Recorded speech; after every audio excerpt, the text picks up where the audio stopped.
Hi there, this is Mark McRae, and what I want to talk about today is people in business who are half-assed. And there's a lot of people who I'm dealing with lately in businesses and different events and meetings that I'm having. And what I see is people they don't seem to have that edge anymore. They seem to be unprepared.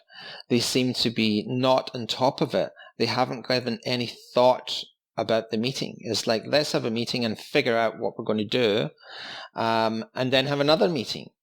And what I'd like to suggest and say to you is that anything that you do, if you're prepared, you will stand out, because nobody is these days. Nobody makes the effort.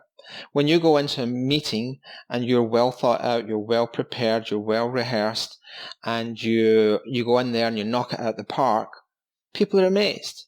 And all you really did was spend a few hours just contemplating what you want to get from that meeting.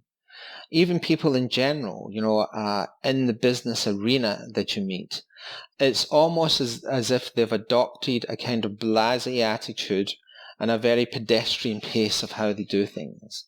So when you go in there, whoever you're dealing with, if you're prepared, they know it. You do stand out. Even with your team and your staff, when you have a meeting and you go in there and you have an agenda, you know what you want to talk about, you know what you want to get from that meeting, it stands out. It rubs off. That's how they think they should do things. Remember, as the leader of an organization, you set not only the ethical and moral standard, but you kind of set the pace and how people do things. If you are the type of person who goes in there and you are always tired, you're always hungover, there's no energy, you're just going through the motions, that's how your staff are going to behave. On the other hand, if you go in there and you're well rested, you're prepared, it's a serious thing that you're doing, you're trying to move the needle and move things forward, they get that. They get that that's how they should behave. So anyway, that's my observations for today. If you like these tips, the best place to get me is on YouTube. And if you do go there, leave me a comment, give me some feedback. Thanks for listening.